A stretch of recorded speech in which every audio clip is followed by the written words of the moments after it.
Good afternoon, everyone.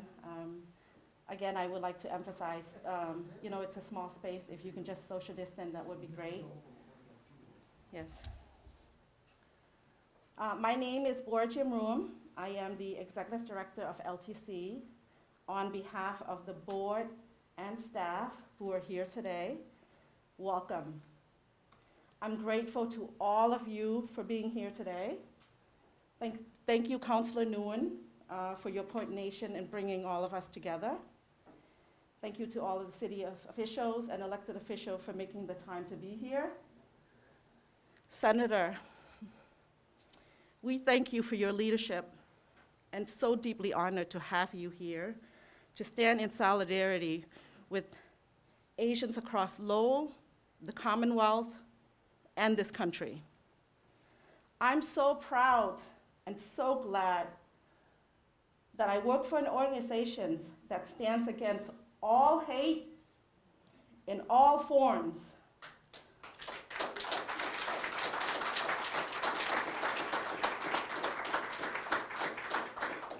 As a Cambodian American, I am heartbroken and horrified. Like so many refugees to this country, most of us have faced some sort of racism and hate. I know firsthand what it means to be hated and to feel defeated. Recent events have made me think of my very own lived experience about when enough is enough. When I was very young, I was called names, harassed, beaten up almost every day. But in my case, I have the strength to fight back. But in doing so, I harmed somebody else, and it became more traumatic. But I was lucky. But for others, when enough is enough, and the pain is so hard and difficult, and they feel so defeated, they take a different path. I know children and young adults have harmed themselves and attempted to take their own lives. In our Asian community and society, there is a stigma for getting help. When children are harming themselves, then hate and racism, in my opinion, is a public health crisis. Racism and hate has no place at LTC. Racism and hate has no place in Lowell.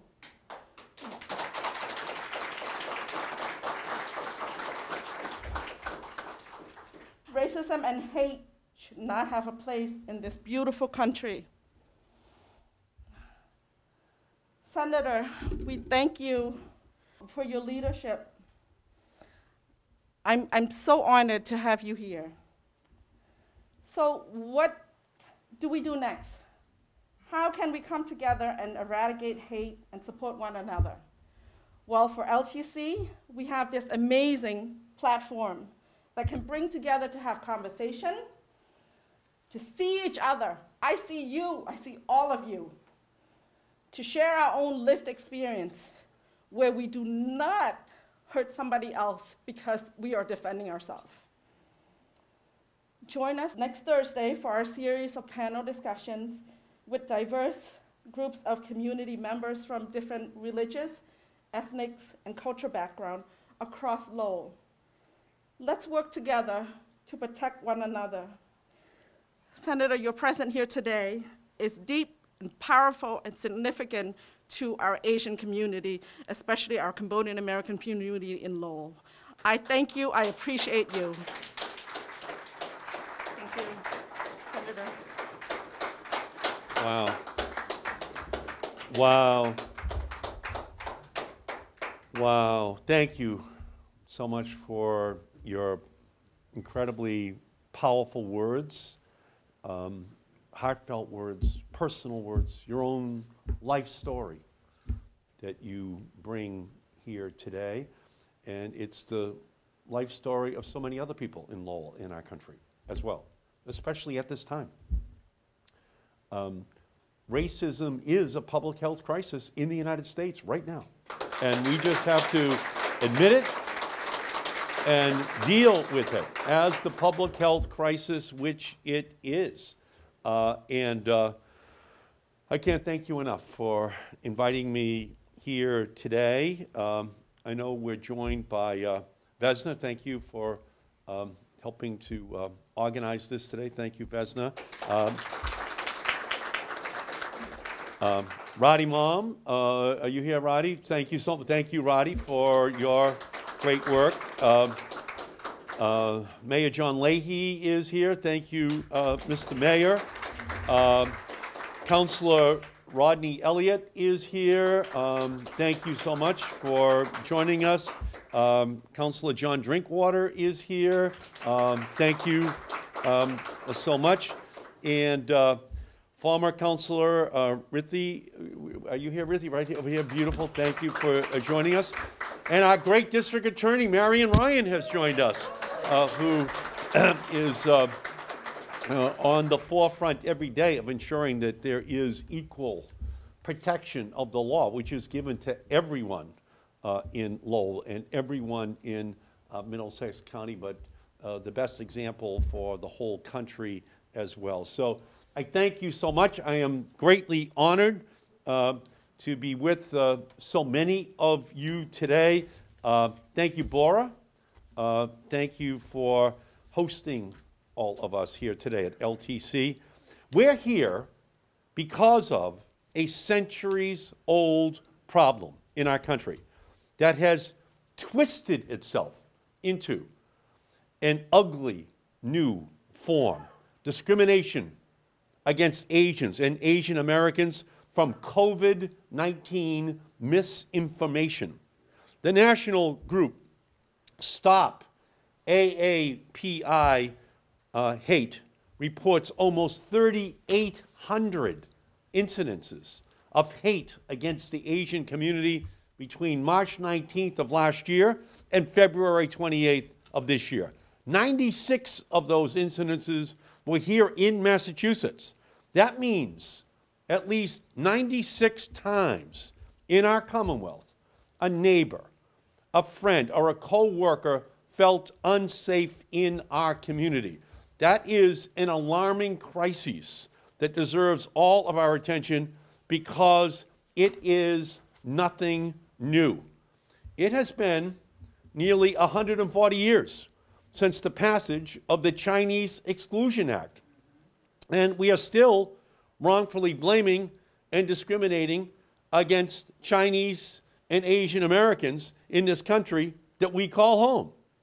And it spills over into the Cambodian community, where this anti-Asian bias manifests itself on the streets of Massachusetts and our country on an ongoing basis. Asian Americans have helped to build our country. Asian Americans are building our country. Asian Americans are part of the foundation of our country. And we have to stop the discrimination which is built into the fabric of this era that we are living in. There is abhorrent violence and threats in everyday life in the wake of this pandemic. Lowell is home to an incredibly vibrant Cambodian community, a community that plays a critical role in the city's economic health, its cultural diversity, its social fabric, and yet our business owners and employees, our family, our friends and neighbors are all too often living in fear.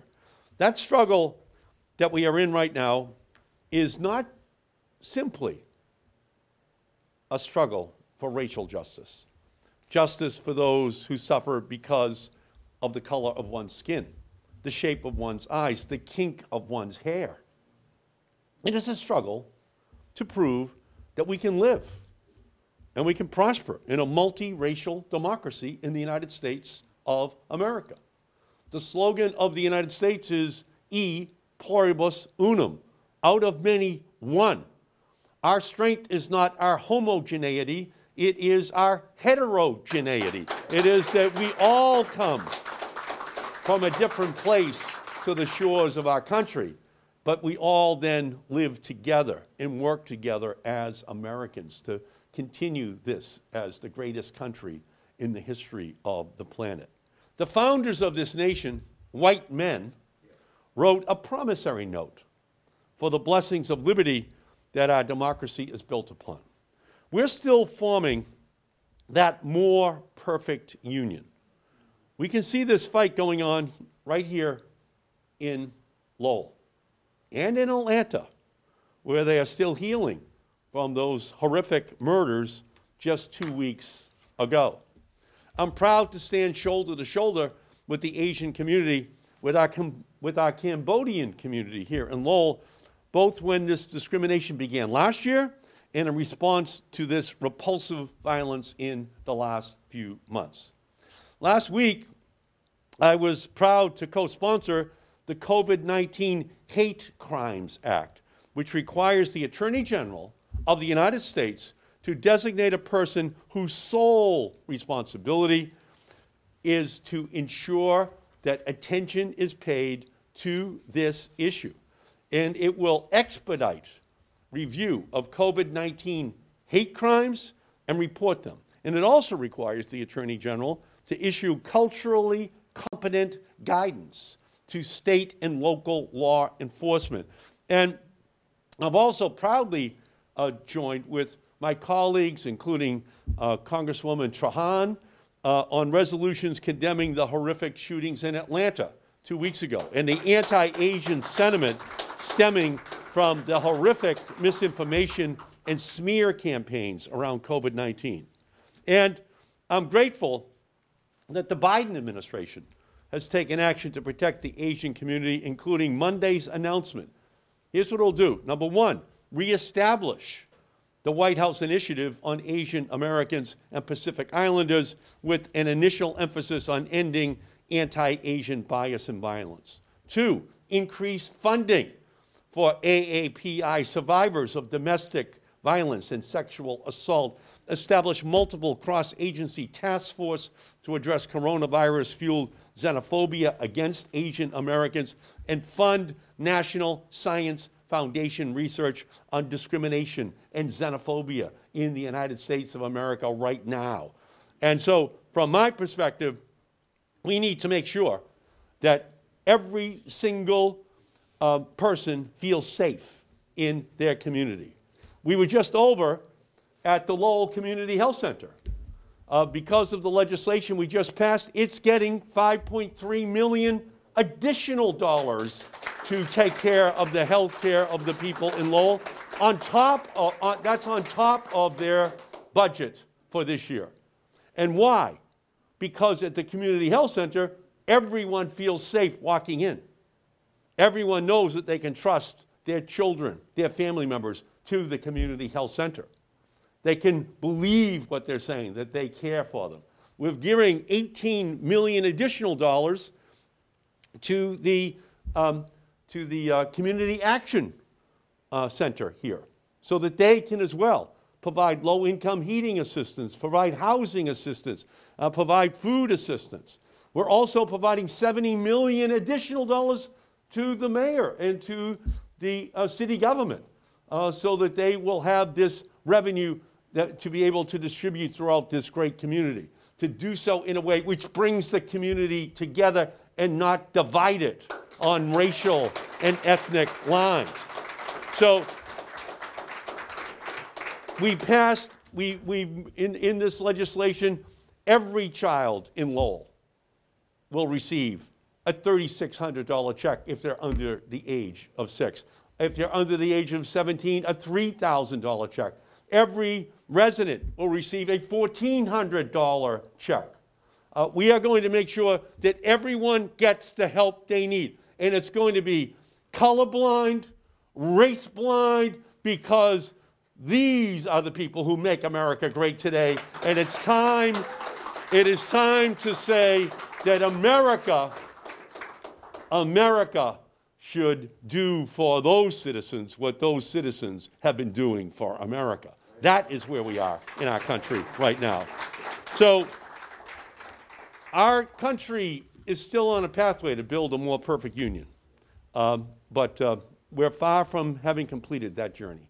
And we can see that over the last several weeks with this incredible rise in anti-Asian activity across our country.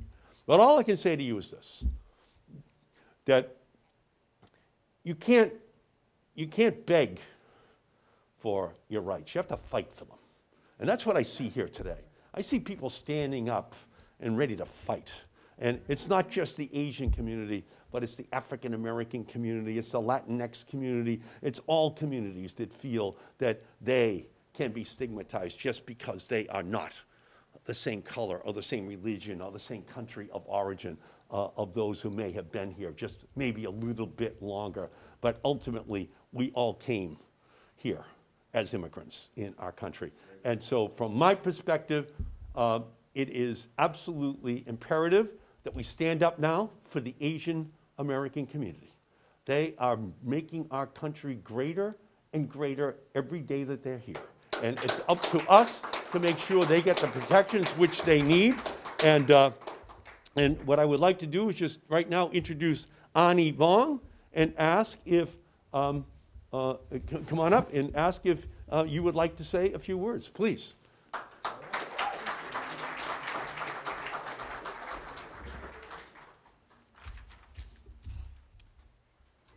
Thank you, Senator Ed Markey, and thank you everyone for being here and for allowing me to speak. So at the beginning of the pandemic, the former president constantly referred to COVID-19 as the China virus or the Kung flu. For Asians and Asian American Pacific Islanders, we knew what exactly that meant. We had targets on our backs. But this rise of hatred, xenophobia, and scapegoating against the AAPI community didn't just start during the pandemic. After the Vietnam War and the Khmer Rouge regime, many Southeast Asians came to America seeking a better life. My family arrived here in 1981 as Cambodian refugees escaping war and genocide. But much like this past year, the rise in anti-Asian hate crimes begins again after the Vietnam War. We were scapegoated and we were blamed for American lives lost. We were also made fun of because of how we looked, the way we dressed, and what we ate. Suddenly, reports of anti-Asian violence grew more and more, and then it came pounding on our front door. Late one night in 1985, my dad, Bun Vung, and his father decided to attend a party in Revere. And on his way back to Lowell, they were met with violence that ended in what would be a fatal traffic dispute. My father was beaten to a coma, and he died 10 days later. The only other witness was his friend, but he was denied a translator in court. And because of this, important evidence could not be brought forward. And because of this, my father's murder was not deemed a hate crime. But I can tell you that despite a heartbreaking start to our new lives in a foreign country, we've led a very happy life, and we also have successful careers. Our mother taught my sister and I both to be strong and independent women. She told us, whatever we do in life, as long as you're proud, she will be proud of us. She told us to work hard and be kind to others. She supported our dreams, much like she supported our father's dream, with the hopes of the American dream for our family. But I also can tell you that there was always something missing. My dad's life was stolen from us. I will never hear the sound of his voice or feel his touch. And even though I was only 4 years old, and even though it was 35 years ago, the wound still hurts. And I found out how badly it would hurt during the pandemic. With every violent attack on the AAPI community, I'm reliving my trauma over and over and over again. And as brave AAPIs are starting to share their stories, I realize that I'm not alone in this, and that my racial trauma that I've suppressed is now validated. I finally feel seen and heard. But at the same time, I don't want it. I don't want any of this attention. Nobody does. But it is my duty to honor my parents and all the unheard voices by continuing to speak up and tell our stories. For the last year, the AAPI community had to combat two viruses, COVID-19 and racism. We have been sharing our stories, we have been reporting crimes, and we've been screaming for help. We have been literally dying to be heard and to be seen. We are angry, we're exhausted, and we're in pain. We are emotionally depleted, and we say enough is enough. We will no longer stay silent or remain invincible. We will stand together as loud and proud Asian American Pacific Islanders, and we will protect our elderly, we will protect our women, and we will protect our most vulnerable.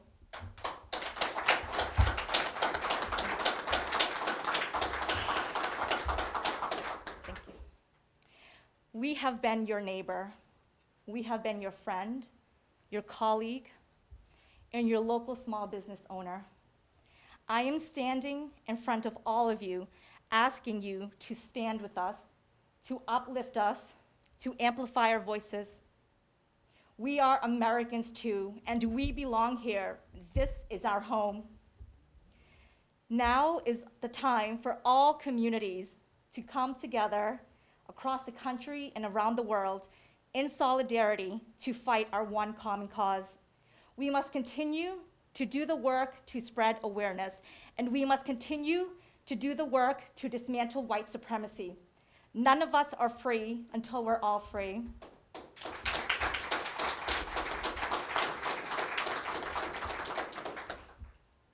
Stop Asian hate, Black Lives Matter, protect trans lives. Thank you. Thank you. Very powerful. Very powerful. Very powerful. Very powerful. Just so powerful. Thank you so much, Ani. I know that we're also joined by State Representative Sovanna Howard, who is here. I see you back there, Sovanna. Thank you so much for being here. A great leader here from Lowell. Now I'd like to introduce Sovanna POUV. If you'll come up and say a few words. Sovanna.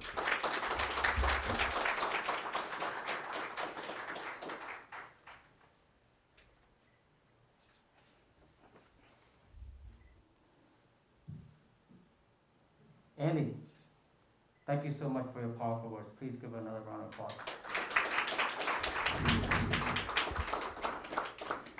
Before I begin, I want to take the next minute to dedicate a moment of silence to lives that were lost during the most recent violence towards our community.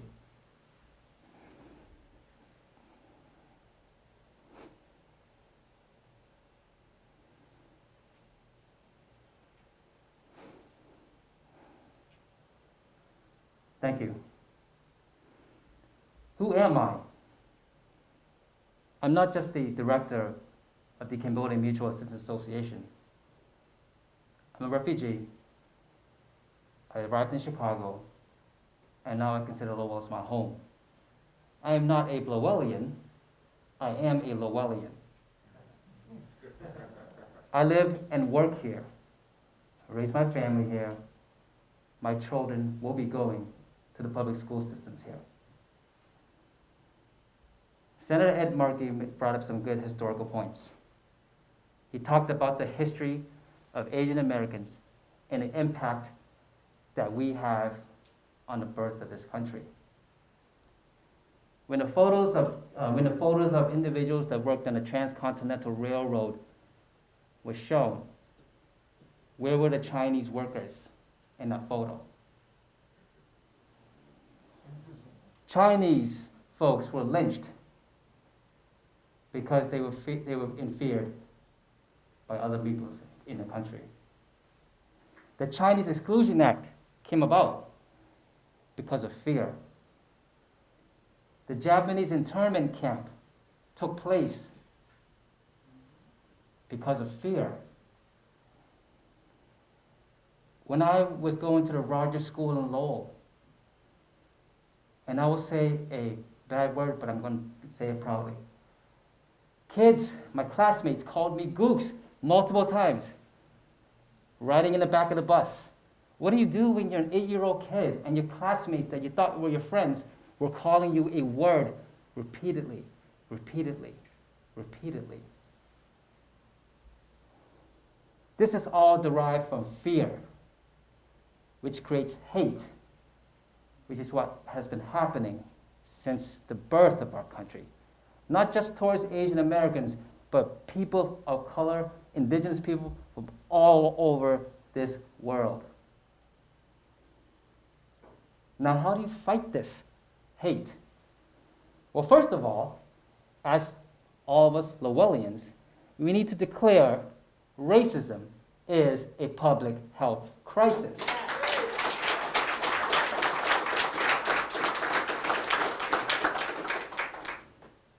To stop Asian hate, as my dear friend Annie said very well, we need to stop white supremacy.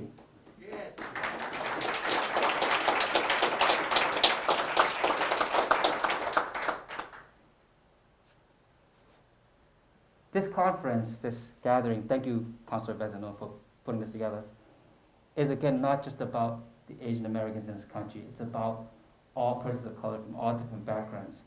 And we need to tackle a system that has been created to divide us continuously. Some people will watch the news and say, oh no, I need to stay away from that group because they're attacking us. Some people look at the news and be half glass full and say, nope, we need to continue to work together. I challenge all of you in this room to be the glass half full people, to not look at what you see in the news as a way to divide us. Because if we are divided, we have no power in this country. So from the bottom of my heart, I want to encourage you and challenge you to start with yourself. Erase that hate, spread that love, take that same energy, put it towards the organization that you work with, put it towards the government that you're a part of, put it towards a system that you have power over. Because you know why? Love trumps hate. Thank you.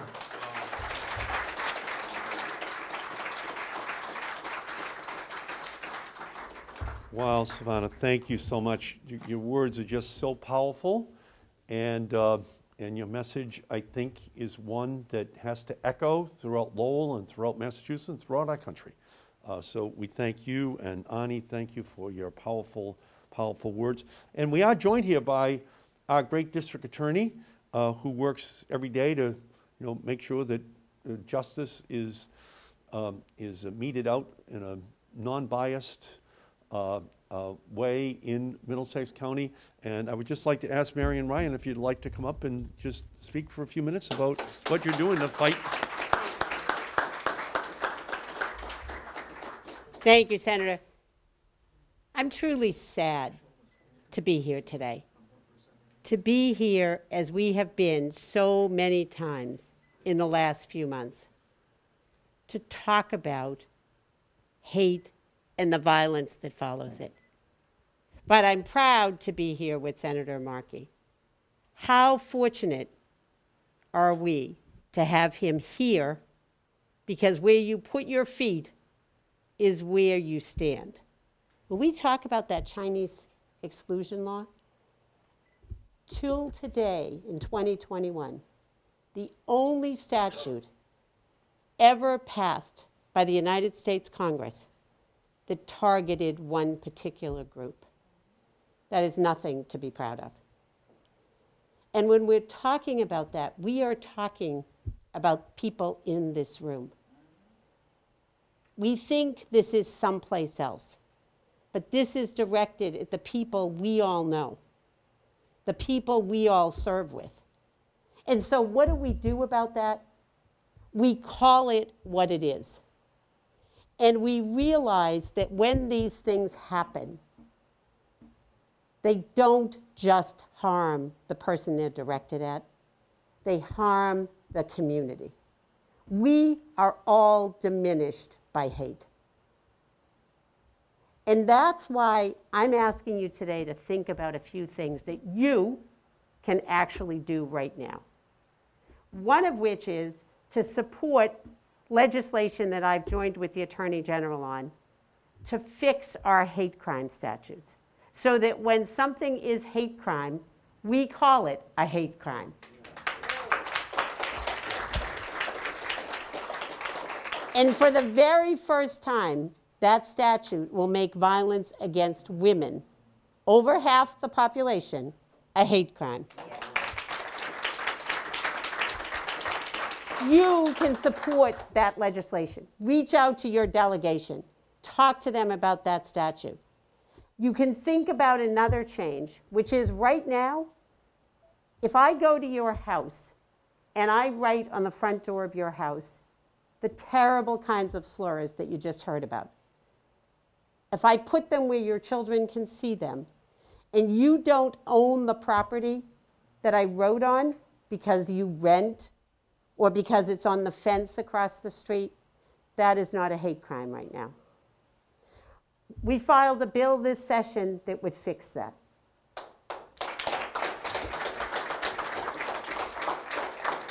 That same bill would also require that if somebody is held accountable for that, that they pay the damages to fix what's there, and that the owner of the property must fix it.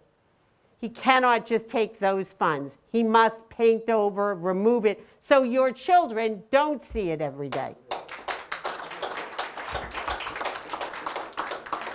We are restarting the Asian American, Southeast Asian, Pacific Islanders Women Violence Task Force. We're going to start that with Councilor Noon right here in Lowell. You can join us in that effort. It's easy. You can join on Zoom.